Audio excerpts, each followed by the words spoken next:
So yun po mag-unbox nga pala tayo nitong Jayson Tatum 1. Ito yung unang sapatos ni Jayson Tatum. So ang colorway nga pala nito is lemonade. So tinesting ko nga pala kung yung sapatos na nabili natin ay squeaky kasi may bumili na nito sa atin.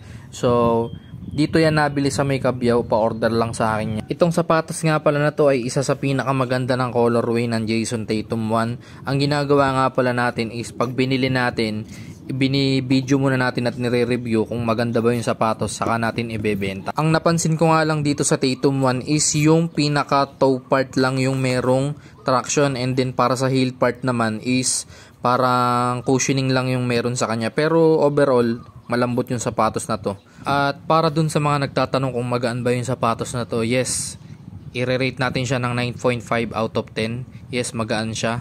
Pero ang problema lang niya is pang indoor lang siya. Mabilis din siyang makakuha ng alikabok, pero easy to wipe lang naman. Gamitan mo lang ng kamay mo or basahan, pwede na. At kung gagamitin mo siya pang outdoor, pwede naman, kaso sobrang bilis niya makapick up ng dust. Pero for me, pang indoor lang siya.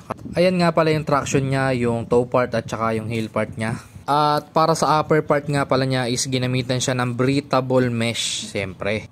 Para sa cushioning naman niya is ginamitan siya ng Zoom Air. Yan. At kung i-rate natin yung ankle support niya is 8.5 out of 10. Yes, 8.5 dahil sa mga plastic frames niya, syempre. At ayan nga pala yung insoles niya, may design na welcome to the zoo.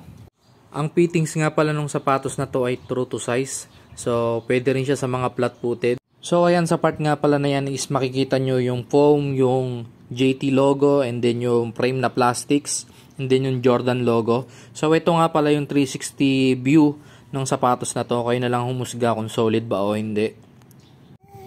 At ayan, pinakita ko ulit yung traction niya, yung Jordan logo sa ilalim, and then yung air zoom, syempre.